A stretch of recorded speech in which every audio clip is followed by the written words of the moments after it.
Alors chaque semaine, il y en a pour tous les goûts et ce sera encore le cas aujourd'hui. On va commencer avec Noam.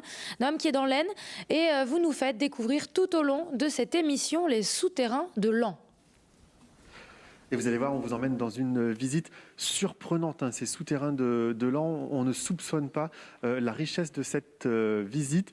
On va vous la faire découvrir durant toute cette émission en compagnie de notre guide du jour, Loïc. Alors, c'est un peu un privilège, Loïc, d'avoir un guide parce qu'il n'y en a plus dans la visite de ces souterrains. Il n'y en a plus. Le guide, c'est ça. C'est une petite boîte en fait qui délivre un commentaire audio guidé. Voilà, c'est une visite audio guidée et il y a un accompagnateur qui est là pour accompagner le public, pour tout type de soucis ou d'ouvrir les portes, voilà, tout simplement. Mais effectivement, tout se délivre par le biais de l'audio guide et du casque que les personnes sont invitées à positionner.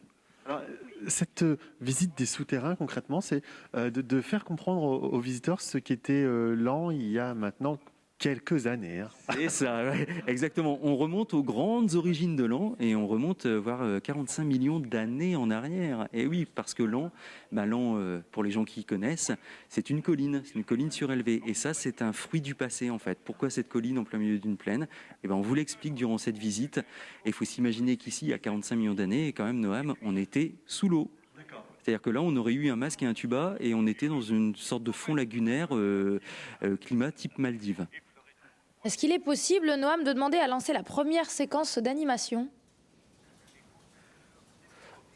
Eh bien oui, Margot, on peut voir justement une représentation de cette époque où nous étions sous l'eau et ça se passe justement au niveau de la première séquence. Là, on peut la lancer, on peut aller voir ? Eh bien, on y va. C'est parti. C'est incroyable, suivez-nous. On entre dans les entrailles de la ville et c'est pas un parcours classique où on entend une personne qui nous donne des explications. Là, on vit l'histoire, on voit l'histoire. Voilà, là, pour le coup, on est immergé, sans mauvais jeu de mots, puisqu'on se retrouve un peu sous l'eau. Et effectivement, il y a une séquence qui passe et il y a le commentaire qui est donné au cours de la séquence. Et puis ensuite, le silence s'installe et on laisse un peu les personnes se laisser rêver, se laisser dériver en compagnie des ammonites là qu'on voit sur les murs ou en compagnie des grands requins blancs ou des mosasaures, qui étaient toute cette faune qui peuplait en fait ce fond lagunaire il y a 45 millions d'années. Et c'est vrai que c'est toujours surprenant de comprendre ça et d'intégrer ça, que là on était effectivement sous la mer et donc que ce calcaire qui nous entoure, ça n'est jamais que l'accumulation de tous ces organismes vivants qui se sont décomposés. Alors qu'aujourd'hui, là, la ville haute, on va s'avancer un petit peu pour bien voir, la ville haute se trouve maintenant à 180 mètres au-dessus du niveau de la mer, c'est ça ? Au-dessus du niveau de la mer, exactement. Ouais, c'est incroyable. Donc le reflux des mers, c'est vrai, durant ces 40 dernières millions d'années, est quand même assez surprenant. Et c'est vrai que saisir ça, c'est toujours vertigineux en fait. Parce que maintenant, voilà, on se retrouve sur une colline, en plein milieu d'une plaine, et s'imaginer qu'on avait la tête sous l'eau, c'est quand même hyper surprenant, ouais. Et alors, Margot, vous ne l'entendez pas, mais on a en plus le bruit de l'eau. Alors là, ça vient de s'arrêter parce que les séquences se suivent. Voilà, donc ce que je vous propose, c'est de vous retrouver dans quelques instants sur une prochaine séquence. Moi, je remets mon casque audio et puis on continue la visite et on se retrouve dans quelques instants. À tout de suite. À tout à l'heure, Noam. Effectivement, on va vous retrouver tout au long de cette émission en fil rouge pour une belle idée sortie avec ces souterrains de Laon. Mais d'abord, on va retourner dans l'Aisne, retrouver Noam. Oui, on continue cette visite des souterrains de Laon. Alors, Loïc, il y a une chose qui est particulière, c'est-à-dire que nous sommes dans les souterrains, donc sous terre, mais pourtant, je vois à l'extérieur. Comment ça se fait ? Et oui, parce qu'on est dans des souterrains perchés, les souterrains d'une colline. Donc forcément, quand on est sous le sol supérieur de la colline, on voit par les fondements extérieurs, les extérieurs de la ville en fait, et par les pentes tout simplement. D'accord. Alors, elles servaient à quoi ces pièces ? J'imagine, en voyant ça, à quoi ça pouvait servir, mais tu vas me confirmer. On a tout de suite une petite idée assez claire. Effectivement, c'était des galeries de défense. On appelle ça des casemates de tir. Et les fentes, les ouvertures, les meurtrières que tu nous montrais étaient tout simplement des endroits où les soldats fin 19e positionnaient leurs fusils pour défendre une éventuelle attaque de la citadelle de Laon qui est juste au-dessus de nous, rappelons-le. D'accord, oui, alors il y a deux parties en fait au niveau des souterrains, la partie que nous avons vue tout à l'heure et cette partie militaire qui est complètement différente, qui est très rectiligne. Ouais, là on quittait tout à l'heure le passé géologique et d'extraction de la pierre en fait à l'époque médiévale de Laon qui était assez tortueux, assez travaillé, et là on arrive dans une rigueur toute militaire, toute rectiligne, puisque ici ce sont des casemates qui ont été aménagées justement au 19e. Pour prévenir toute attaque de la forteresse naturelle qui était Laon et aussi de cette citadelle qui est juste qui nous accompagne au-dessus de nous. Ouais. Est-ce qu'il y a des balades, Noam, possibles à faire pendant des animations pendant cette balade plutôt? Alors, oui, effectivement, c'est une balade, c'est vrai, ce que dit Marco, mais c'est aussi une balade qui est ponctuée d'animation. Enfin là, on voit il y a des couleurs, il y a de la fumée normalement qui investit également ces lieux. Oui, parce qu'on a recréé une action de tir, en fait, de guerre, tout simplement ici, que les visiteurs seront appelés à voir dans le cadre de la déambulation dans Secret sous la ville. Et effectivement, là, on a voulu, en fait, immerger vraiment, là encore, je rappelle ce terme, mais vraiment plonger le visiteur dans une recréation, en fait, d'un environnement et d'un univers et d'actions au fait qui auraient pu se dérouler ici dans ces lieux lors des siècles passés en fait. Et alors, on le rappelle parce que je trouve ça hyper intéressant, c'est-à-dire que la personne qu'on a dans les oreilles, c'est pas un cours d'histoire, c'est une vraie histoire avec un personnage et puis même des pierres qui parlent. C'est ça. On a voulu en fait créer un fil rouge par l'intermédiaire d'un personnage donc que les visiteurs seront amenés à connaître, qui est un artilleur 18e, et c'est lui qui établit une sorte de dialogue avec des pierres ici. Il parle et tout au fil de cette histoire qui est racontée, eh bien les gens, les visiteurs qui ont l'écouteur d'audioguide sur les oreilles découvrent tout un pan caché de l'histoire de Laon qu'ils ne connaissaient pas, ou en tout cas redécouvrent toute l'histoire de Laon au fil des siècles passés jusqu'à aujourd'hui, par le biais de ce dialogue, un dialogue informel, un dialogue fictif bien sûr, mais qui au fil de l'heure qui se déroule, leur apprend beaucoup de choses. C'est vraiment découvrir l'histoire autrement et c'est fantastique et on continue de vous le faire découvrir ce souterrain. Alors on va pas tout vous montrer parce que l'idée c'est aussi que vous veniez pour les visiter vous-même, mais on se retrouve dans quelques instants. On va vous montrer encore une autre partie, vous allez voir, c'est incroyable. Merci Noam, on vous retrouve effectivement tout à l'heure pour la suite de la visite. On va vous retrouver dans un instant puisque d'abord on va aller faire un petit détour, retrouver Noam qui lui nous fait découvrir depuis le début de cette émission les souterrains de Laon. On fonce le retrouver. Et regardez bien ce lieu incroyable, c'est le clou du spectacle, la fin de la visite, c'est cette salle qui est une ancienne poudrière, Loïc. Ouais, bizarrement, c'est une ancienne poudrière, une magnifique salle aux murs blancs, au parquet d'époque 19e. C'est un lieu où on entreposait de la poudre. Donc, voilà, il fallait faire attention, pas d'étincelles, voilà, les soldats ne venaient pas ici, ou en tout cas très peu, c'est ça? Très peu, tout à fait. Ils étaient triés sur le volet, c'était un peu le Fort Knox de la citadelle, c'est-à-dire c'était un lieu où venaient certaines personnes très sélectionnées.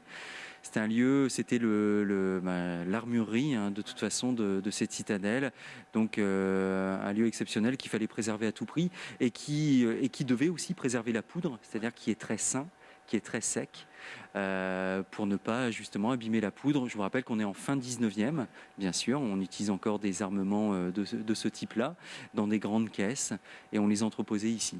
Alors pourquoi avoir choisi ce lieu pour terminer la visite? Qu'est-ce qu'on y voit dans ce lieu à la fin? Alors justement, qu'est-ce qu'on y voit? Nous, on l'a un petit peu transformé, ce lieu. On lui a donné une destination plus pacifique, c'est-à-dire qu'on en a fait une salle de cinéma, de projection tout simplement, où derrière nous, on voit les bancs où s'assoient les spectateurs. Et effectivement, c'est l'épilogue de cette visite où est projeté un film qu'on a appelé Laon la tumultueuse, c'est-à-dire toute l'histoire de Laon et tous les combats et les guerres qui ont rythmé l'histoire de Laon, en gros depuis l'époque gallo-romaine ou antérieure, depuis l'invasion romaine en Gaule, jusqu'au début du XXe siècle. Ça permet de se poser, de terminer la visite tranquillement, encore avec une petite touche d'histoire qui est amenée autrement, encore une fois. Exactement, tout à fait, par le biais d'images, là pour le coup, puisque là le commentaire accompagne les images qui sont déployées. Et puis aussi, c'est une façon de resituer Laon dans une grande histoire globale, histoire nationale et internationale. Et puis, effectivement, de montrer que le passé de Laon a été riche d'événements. Et puis aussi de mettre en avant le rôle de forteresse naturelle de Laon, étant donné sa position géographique. Est-ce qu'il est possible, Noam, de lancer la séquence pour voir l'animation ? Bien sûr, Margot, on peut lancer évidemment la séquence et voir à quoi ça ressemble, mais là, il faut quand même qu'on vous prévienne que nous allons être complètement plongés dans le noir. Hein. Ça, voilà, il faut qu'on s'y prépare. Comme au cinéma, tout simplement. Donc, on peut lancer, on y va, on regarde. Eh bien, allez, on compte sur vous. Alors, attention, tout va s'éteindre et ça va se passer autour de nous. Il y en a un peu partout. Voilà, c'est ça qui est sympa aussi. Voilà. 3 écrans qui sont proposés en fait durant ce film et qui vont permettre de voir ce qui se déroule. Voilà, et ça commence ici. Et ça commence, voilà. Ça, c'est formidable. Alors, on rappelle les infos assez pratiques. On peut venir quand pour visiter les souterrains? Ça se passe comment? Alors, au mois de janvier, c'est tous les week-ends. Et à partir de février, début février, ça sera tous les jours.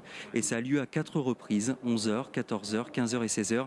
Et on recommande impérativement les réservations sur notre site web pour être sûr d'avoir une place. Voilà. Bon, ouais. Merci beaucoup, Loïc. Et puis, ce qu'on rappelle également, c'est que le rendez-vous initial n'est pas ici, c'est à l'Office de tourisme. C'est pour ça que dans quelques instants, on va vous emmener à l'Office de tourisme. On a fait un peu le chemin à l'envers, nous. Et puis, on parlera aussi plus largement de ce qu'on peut faire ici à Lens. Ça va peut-être vous donner des idées de week-end. Et c'est dans quelques instants. À tout de suite. Merci beaucoup à tous les deux et on se retrouve dans quelques instants. Allez, on va reprendre quant à nous la route de Lens où Noam nous fait découvrir depuis le début de cette émission les souterrains. Ça va, Noam ? Et oui, alors on vous donne rendez-vous ici à l'intérieur de l'Office de tourisme parce qu'en fait, tout démarre ici. Nous, on a pris un petit peu le chemin à l'envers. On a commencé par les souterrains, Loïc, mais en fait, tout commence ici. Hein. C'est-à-dire que les visiteurs ont rendez-vous ici. Exactement, ils ont rendez-vous ici en fait et on leur donne le matériel d'audio guide tout simplement. On leur indique où se trouve l'entrée des souterrains de la citadelle et puis ils partent en toute autonomie pour retrouver l'accompagnateur qui les attend sur place devant l'entrée du site en fait tout simplement. C'est important de passer aussi par ce lieu parce que déjà il est très beau et puis c'est là où on peut avoir les explications. Ouais. Voilà, on peut se rendre compte aussi de tout ce qu'il y a à faire à Lens. Ouais, exactement, c'est aussi, on le verra dans le cadre de la visite, mais c'est aussi l'un des intérêts de la visite puisque dans la visite, à l'intérieur de la visite, on incite les personnes, une fois sorties des souterrains, bien sûr, à visiter ce qu'il y a en extérieur. Et ici aussi, effectivement, c'est la très bonne porte d'entrée pour avoir l'accès à tous les sites, du conseil, de la préconisation, et puis voilà, des orientations délivrées par mes collègues, bien sûr. Alors oui, on imagine qu'il y a plein de choses à voir, plein de choses à faire. Alors, est-ce qu'on peut y passer, par exemple, tout un week-end ? Alors justement, question de Margot.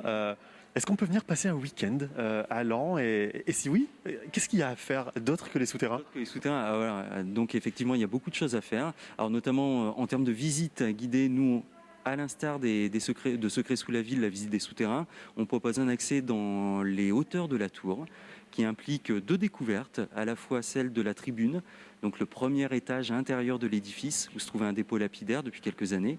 Et puis ensuite, on invite le public aussi à monter quasiment tout en haut de la tour. Et donc là, on a une super vue panoramique sur l'intégralité de la ville haute et puis bien sûr la ville basse et puis les alentours de Lens. Donc ça, c'est une chose. Alors, avec une journée belle comme on l'a eu aujourd'hui, ça doit être magnifique. Ouais, on a une lumière qui est incroyable.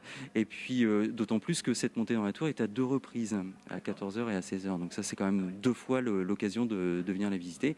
Et puis sinon, on a l'occasion aussi de la possibilité de visiter en compagnie d'un guide aussi la cathédrale au sol, cette fois-ci, donc pour avoir des explications, une remise en contexte en fait de l'édifice qui est quand même, rappelons-le, un chef-d'œuvre du gothique primitif. Très très belle cette cathédrale. Alors, ça c'est pour les visites, mais moi quand j'entends week-end, je pense aussi à dormir sur place, à sortir, à manger. Voilà, ça bouge alors en fait, c'est ça ma question. C'est-à-dire est-ce qu'on peut venir passer un week-end tranquille et puis voilà s'amuser pendant 2 jours, 2 ou 3 jours même.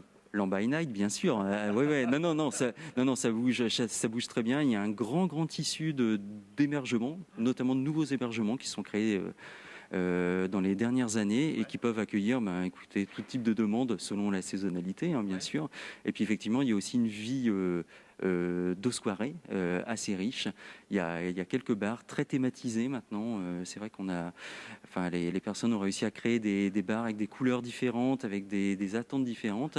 Et je pense que c'est devenu un haut lieu des soirées en fait dans l'Aisne, carrément.